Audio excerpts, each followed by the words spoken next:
Дорогие друзья, знаете, что такое слово апгрейд? Не ремейк, а именно апгрейд. Так вот, в 2010 году у меня выходила книга о приготовлении баранины. Называлась она «Казан, баран и Дастархан». А сейчас в свет выходит обновление этой книги. Мне сказали, замени обложку, там несколько рецептов. Ну, я заменил обложку. Могу показать вам, какие обложки у меня теперь получились. И прошу вас в комментариях указать, какая вам понравилась больше. Номер 1, номер 2 или номер 3. Поучаствуйте, так сказать, в выборе. Ну а по рецептам я размахнулся и обновил не 5-6 рецептов, как меня просила редакция, а, наверное, процентов на 60. Убрал все то, что мне самому не очень нравилось. И добавил очень много нового, в том числе турецких рецептов. Но если кто-то думает, что баранина это мясо только для азербайджанской, узбекской, для турецкой кухни, не знаю там еще для какой, казахской, киргизской, нет. Из баранины можно приготовить отличные русские блюда. Например, бараний бок, фаршированный гречкой.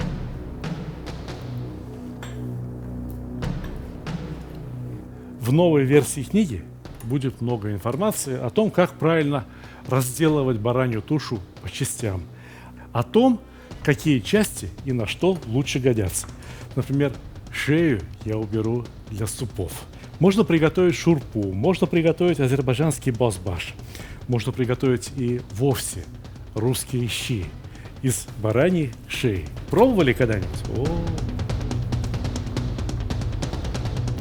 Шею сразу в холодильник. Туда же пойдет и рулька, нижняя часть передней ножки.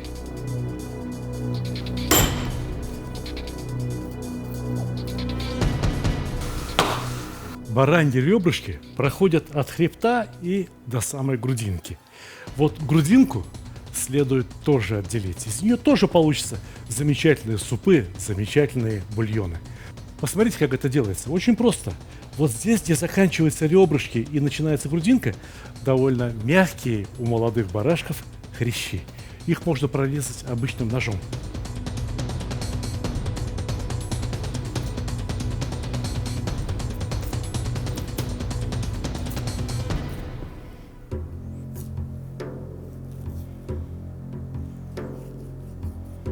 Чтобы потом топор 2 раза не доставать, я сразу нарублю грудинку на порционные кусочки.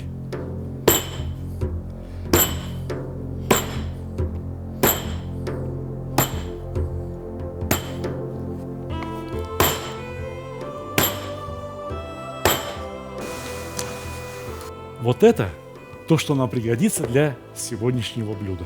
А заднюю четверть, топорик, все, что на бульон, убираем. Вот теперь самое время заняться начинкой – гречкой с грибами. Многие не любят шампиньоны, даже вот такие, так называемые царские. А все потому, что неправильно их готовят. Шампиньоны ни в коем случае нельзя мыть. Они гигроскопичны, они как губка набирают воду. И потом не жарятся. Не жарятся, а превращаются в такую размазню, в какую-то неопрятную кашу. Возьмите чистую влажную тряпочку и протирайте каждый грибочек. И все получится так, как надо.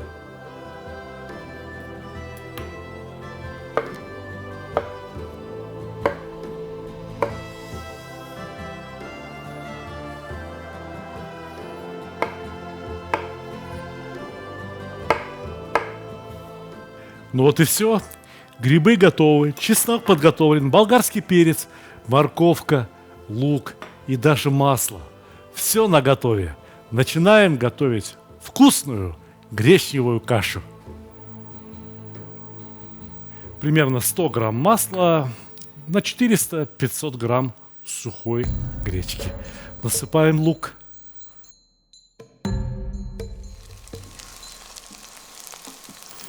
Лук начал золотиться. Пора опускать грибы.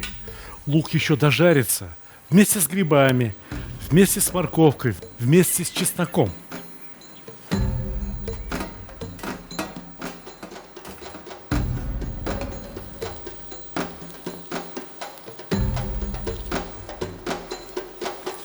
Вот он, пошел вкусный грибной запах.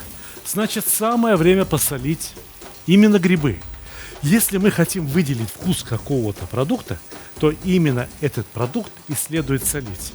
Я думаю, что уйдет примерно половина столовой ложки соли.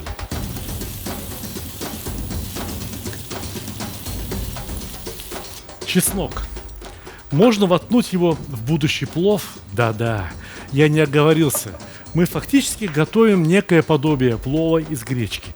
Так вот, можно воткнуть его в будущий плов прямо целиком, зубчиками. А можно порезать вот такими кусочками. Так из чеснока больше вкуса и запаха выйдет. Кто готовил узбекский плов с чесноком, те знают, что чеснок после приготовления сбавляет свои обороты по аромату. Остается только его очень приятный вкус, поэтому он не перебьет тонкий аромат грибов. Все будет в порядке, поверьте мне.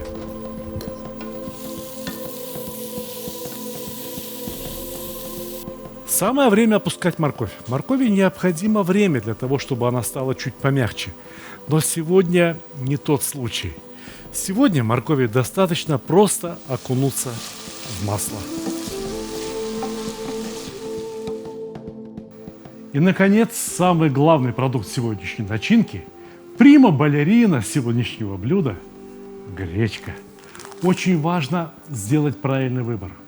Я выбираю гречку алтайскую, националь, национальные богатства России. Во-первых, необходимо отмерить точный объем гречки, который мы будем готовить. Вот 1 стакан в самый раз. Посмотрите, какова она. Идеальная. Зернышко к зернышку. Но прежде чем опускать гречку в казан, ее необходимо промыть.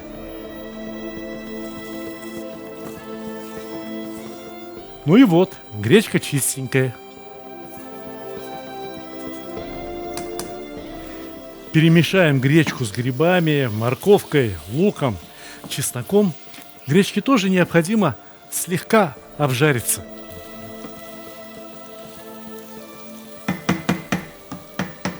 Еще одно правило кулинарии.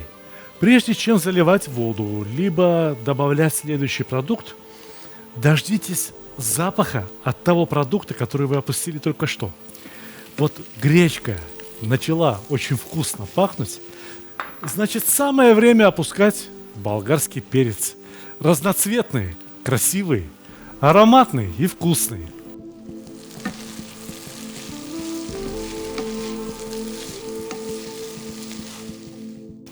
Сколько гречки мы отмеряли? Ровно 1 стакан. Значит, воды ровно 2 стакана.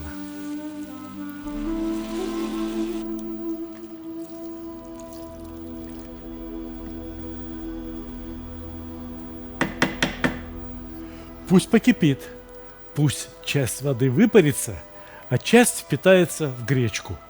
А нам самое время заняться мясом. Вроде бы что с ним заниматься? Прекрасное мясо. Ставь его в духовку, на гриль, на мангал. Получится замечательно. Но мы сегодня сделаем еще интереснее, еще вкуснее. Посмотрите, что я буду делать. Здесь слой мяса на ребрышках не очень толстый. Тем не менее, его можно срезать с ребер.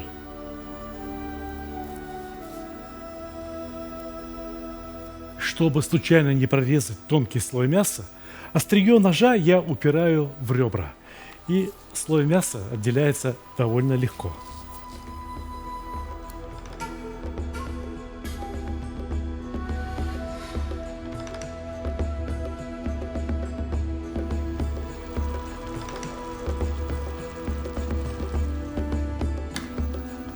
Перемешаем и, пожалуй, что можно накрыть крышкой.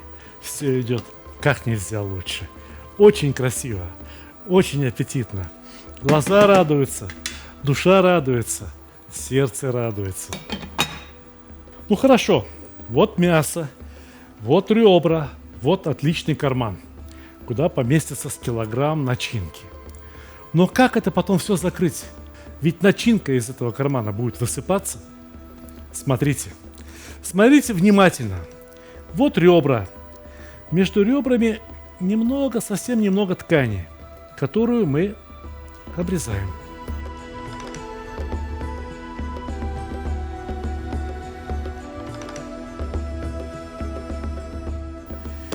Ведущий на собрании говорит: кто за? Бараний бог говорит: я за. Ну хорошо, ребрышки-то мы обнажили. И что дальше? А дальше, сколько ребрышек, столько же необходимо сделать небольших дырочек напротив каждого ребра, по краю мяса.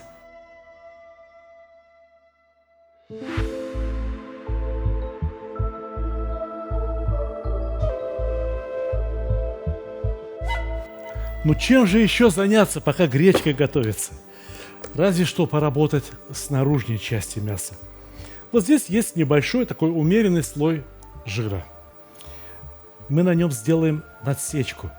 Так и соль, специи в мясо лучше проникнут, так и жира из него больше вытопится. И красивее будет на блюде выглядеть. Ну, посмотрите, разве не красота? Хо-хо, еще какая красота! Однако надо посолить и приправить, чтобы это было не только красиво, но еще и очень вкусно. Ну, все как обычно. Соль, черный перец, зира, кинза.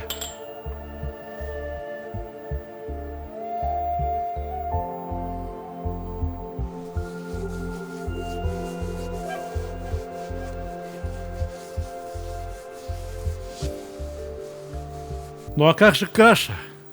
Ох и каша! Ну и каша! Вы посмотрите, какая красавица!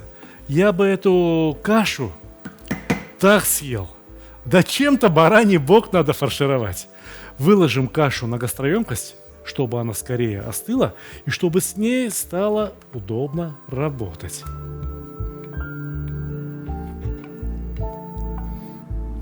Ну, распахнись карман.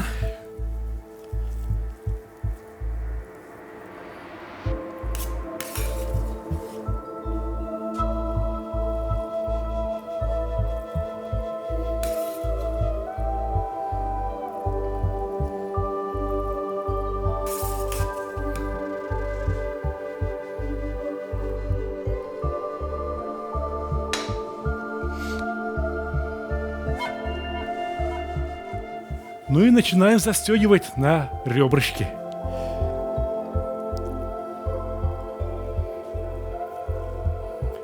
Нащупываем пальцем следующее отверстие. Вот оно. Подтягиваем его к ребрышку и надели. Следующее.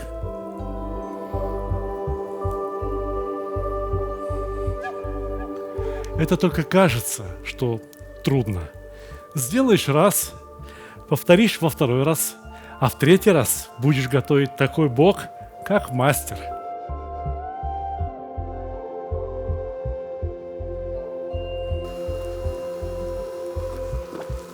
Переворачиваем и укладываем в противень.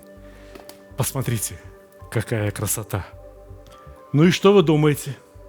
Понести в духовку и запекать? Нет. Еще бумага и фольга.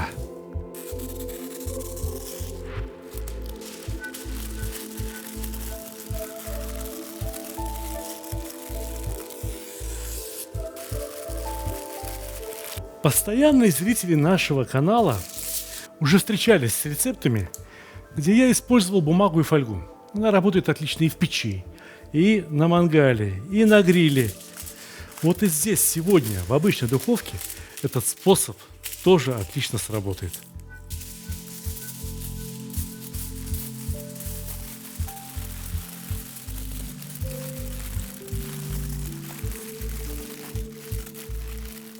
Вот теперь понесли в духовку. Первый час на 160 градусов, а следующие 2 часа только на 130.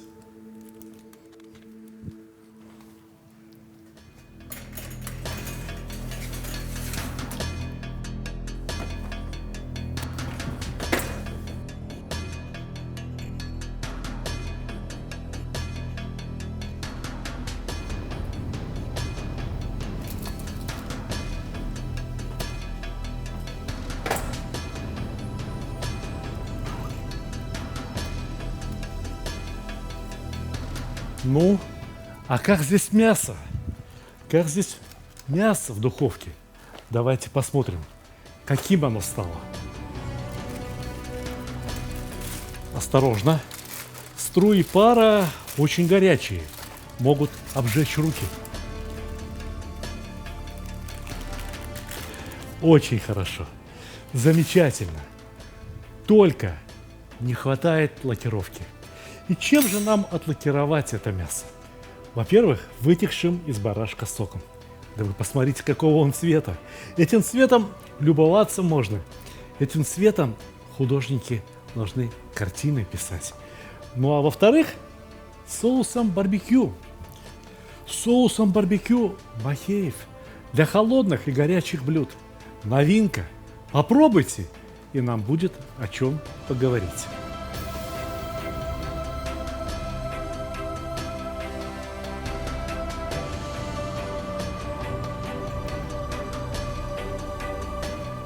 Красота! Был барашек, а стало просто какое-то дорогое ресторанное блюдо.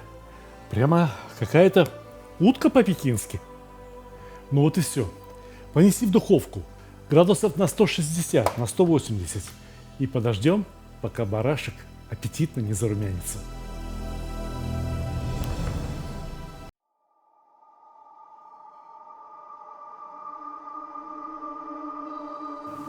Уф.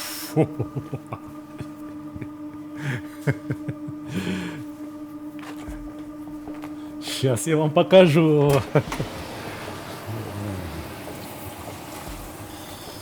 Здесь ребята не готовят еду из пенопласта.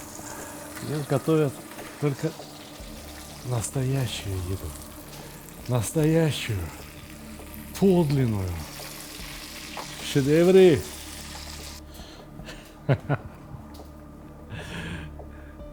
Ну как? Супер, Сталик.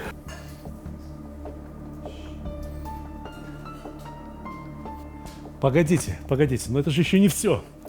А где же гарниры? Вот овощной гарнир, вот булгур, мало ли чего. Вдруг кому-то покажется мало гречневой каши. А вот картошечка. Ух, какая картошечка. Прям такая Прованс картошка. Да еще и с кетчупом. С кетчупом лечо. Послушайте, дорогие друзья, как готовить такие гарниры, я расскажу вам в следующий раз. Вы не забудьте, сами знаете, что сделать. Да? Подписаться надо, колокольчик нажать. Ну что делать с этим мясом? Что, его резать, что ли? Такое красивое. Показывать вам, каким оно получилось? Ладно. Я добрый. Ох, я и добрый. Я вам сейчас все покажу. Вот только подождите. Вот этот взрыв гречневой каши надо как-то пережить. Надо как-то совладать с собой, чтобы не пуститься в пляс от этой красоты.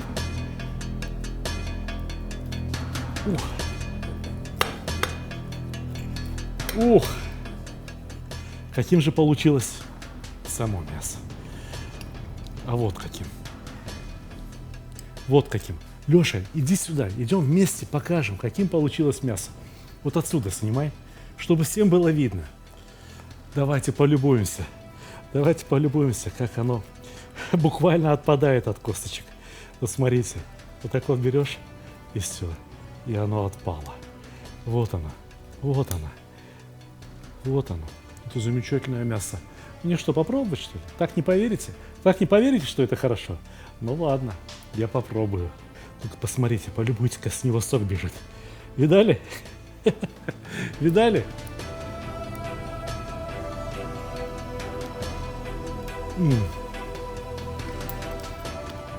Это горячо, это сочно, это нежно.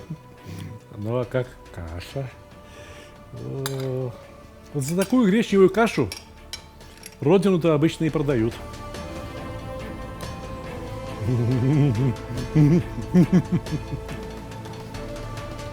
Ладно, ребята, я здесь не один. Операторы, семья требуют праздника. Поэтому Я желаю вам от всей души больших успехов в кулинарии и, конечно же, приятного аппетита!